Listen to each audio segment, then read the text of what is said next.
Play with something safe, man. Don't play with me.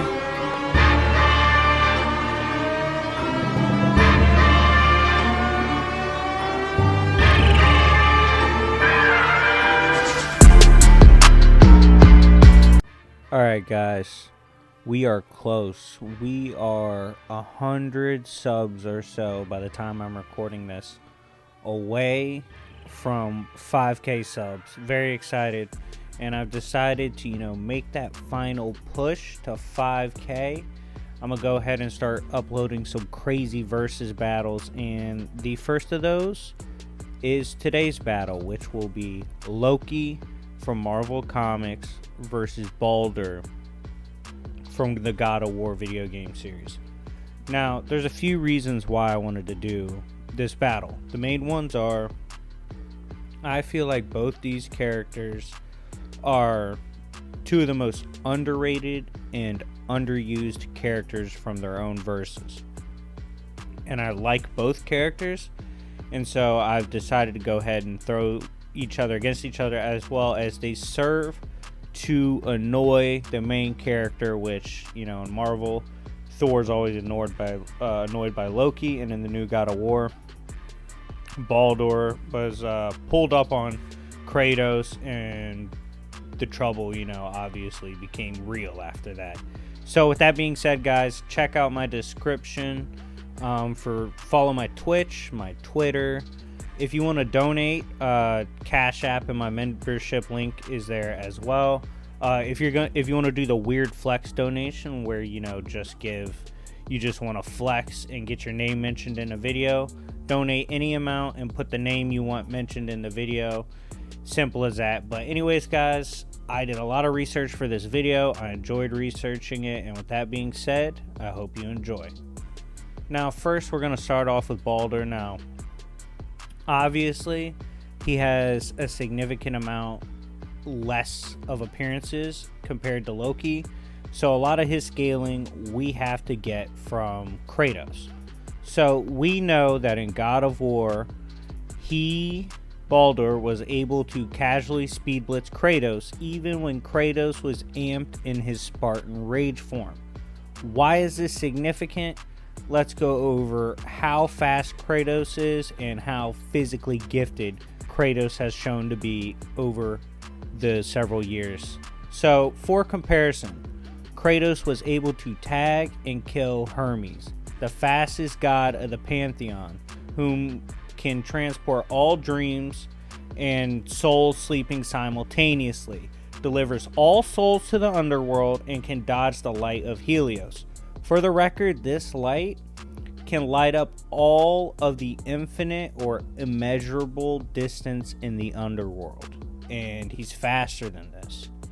Also, he was able to kill two Sisters of Fate simultaneously, who have shown they can travel at infinite speed and trace every one of the trillion plus threads of life and fate meticulously, all at the same time.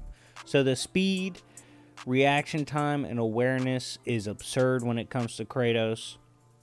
And you got to remember, Baldur was able to blitz him on several occasions. Both of them are faster than Valkyries and have been able to kill all the Valkyries, including the Queen, who can casually fly between realms, each passing through time and space. Now, again, scaling off this epic clash between Kratos and Baldur, we saw Baldur was able to continue to press his own against Kratos, whom prior was able to, in previous games, use his strength to resist and combat the pressure of Atlas' pinch. Atlas has been able to hold the entire cosmos before without getting tired, and almost destroyed the pillar of the world, which held the whole universe for thousands of years. In terms of hacks and what he has to work with in that department, Baldur can regen at will, feels no pain, requires no food or sleep, and is completely immortal because of Freya's spell. The only way he can be harmed in his verse is when he comes in contact with mistletoe, which removes his spell of immortality.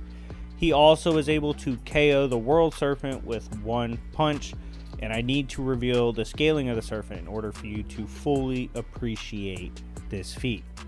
Prior to being KO'd by Baldur, the world serpent was able to engage in a battle with Thor powerful enough to passively, violently shake all 9 realms of the world tree, each bare minimum being a universe of its own. And it even splintered the world tree before ending in a violent stalemate.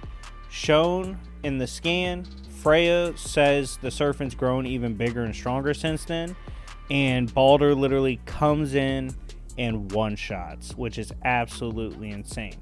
Also for hacks, he has a really good hack of power absorption. He's been able to harness endless amounts of light, and this is because of his original Norse godhood ability, by the way. He's also absorbed fire from the blast of a ring and direct blast from the Leviathan axe itself, which should directly scale to the prior mentioned feat involving the world tree and the serpent. Now, let's move on to Loki. Now, in terms of physical capabilities, Loki actually has shown he can scale to Thor in the physical department. In Thor issues 440 and 441, when they were in a squabble, Loki actually staggered Thor with physical strikes alone. Loki has also gone toe-to-toe with Silver Surfer and held his own physically as they struggled for an advantage in the fight. Depending on if you think Surfer is relevant or good, this might be a good feat to you. I think Surfer's trash, so I don't care about the feat, but you might think Surfer's actually relevant. Loki has caught Thor slipping from behind before and smashed him to a bloody pulp with a mace.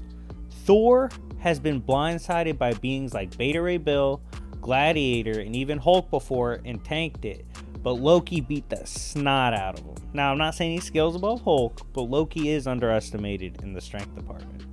For speed, Loki has shown he is quite capable of tagging Silver Surfer and keeping him from escaping. For the record, even though I hate on Surfer, Surfer has shown with his pure speed alone, he can travel through time and can travel galaxies instantly, and universes as well. Loki, in Journey into the Mystery, stated that his speed should outscale even the likes of Mjolnir.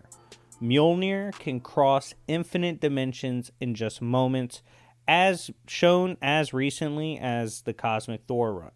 Loki attributes his high tier speed to his godhood. Loki has shown that he is quick enough to infuriate a Thor who could not even manage to tag him. More times than not, anger actually enhances the physicality of Thor, so that makes this feat actually a little more impressive than usual. Thor can also tag Silver Surfer in base, which solidifies Loki's insane speed. Loki, durability-wise, has tanked incoming attacks from Silver Surfer that he wasn't even prepared to take. Loki implied this was a power blast from Surfer and was insulted that Surfer thought he could bolo Loki with the shot. Loki also showed that a full-on thrashing from an enraged Hulk was more so just annoying to him, which is quite impressive. This was different than the MCU where Loki was like devastated. In this one, after he got up, he was like annoyed. Loki also has a tendency in character to kind of ignore physical damage, not really, care about it. And he has healed himself pretty easily, even infamously getting beheaded and just putting his head back on. One time, disguised as Scarlet Witch, he even tanked having Vision phase through him, and this was at the time he had called Vision a peasant, so it was pretty funny. Moving on to magical feats. In one of his most impressive feats ever, in my opinion, Loki projected himself down from his true form and scrapped with Doctor Strange and Strange Tales issue, I believe, 123. Loki managed to press this Doctor Strange, who can scrap with the likes of Dormammu. Loki did this while obviously massively suppressed because he had to project down. Loki also once magically blasted away Apocalypse. This same Apocalypse was capable of fighting Jean Grey and Professor X at once. This iteration of Xavier from the Claremont run I'm referencing could fight Phoenix on every plane of existence at once. Loki once stood up to Surtur and blasted him directly in the face, causing intense pain. Surtur can swap hands with Odin historically, like that's literally a part of their lore, so this is quite an impressive feat. A single psychic bolt, just one, from Loki once caused Doctor Strange insane mental strain just to deflect the bolt from hitting a girl. Loki obviously is underrated in this field. Loki has also shown he can battle Odin simultaneously across every known plane of existence and every metaphysical realm that is conceivable. This was in the 400s of the Thor run and is absolutely insane. Loki once pulled up on Seth, who was using a dimension worth of power and had prep and had the home field advantage, and Loki still pressed him easily with magic and even remarked that he was superior. Loki has effortlessly walked through the attacks and spells of Strange and was able to dispel them pretty easily. Despite being weakened and said in terms of magical potency, Strange isn't on his level. Loki can reality warp the environment to aid him in battle. He even did this with clouds and made them become dragons.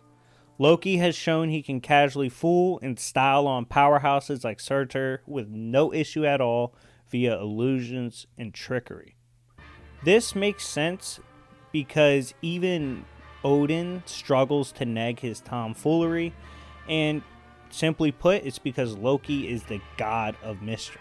He's literally the goat of lies and tricks. So all his hacks with illusions and stuff, his high tier feats, they make sense and they're legitimized by his status. Now, when it comes to lore and statements surrounding Loki, in terms of lore, Loki doesn't seem to actually fool many when it comes to, what his true power is. A lot of people are aware of his prowess and even hype him up. Dormammu in Avengers 115 said Loki was actually relative to him.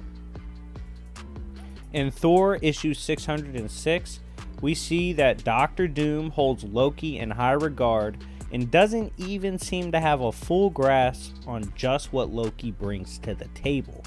If Doom thinks you are impressive, you have to be a monster.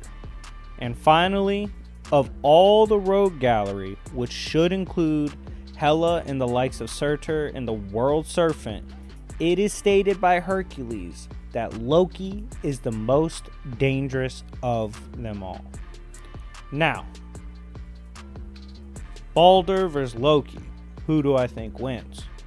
Well, when we first addressed the physical department, like if this was to be a straight up physical brawl, I actually favor Baldur. I think Loki could definitely take the hits, and he's game to even evade him, as both are incredibly fast, having traveled infinite or immeasurable distances, no problems. But Baldur's just shown he's a better and more willing brawler with punches that casually scale to multiversal time-space destructive feats, as evidenced by Thor World Serpent battle. World Serpent gets amped, Baldur one-shots. Loki could take the hits, but in the end, I gotta give that scenario to Baldur. But Loki doesn't get down that way. Loki likes to party with his magic, and because of his high-tier mind hacks, psychic bolts, and magic defenses, as well as just his versatility, arsenal, intelligence, and experience. Now, of course, Baldur is experienced having being a god and having fought time and time again, but Loki has more lore to him, has more feats. This is obviously because Baldur hasn't had a chance to have more, but in these we've seen Loki literally battle Odin across every conceivable metaphysical plane. We've seen him make classic Doctor Strange struggle to stop his blast. Simply put, Loki is too strong. He could probably even find a way to mind hacks Baldur and reveal the way to get rid of his immortality and then just bolo him. In the end, because of his versatility and prowess with his magic, I favor Loki, but I hope this video helped all of you realize just how powerful both characters are, and I hope you respect all of them. Anyways, guys, thank you for watching. Remember to check out the description of the video. Check out all the ways you could donate and help my channel so I can get closer to growing and becoming full-time with YouTube. Anyways, it's been your favorite villain, and I will see y'all later. Peace.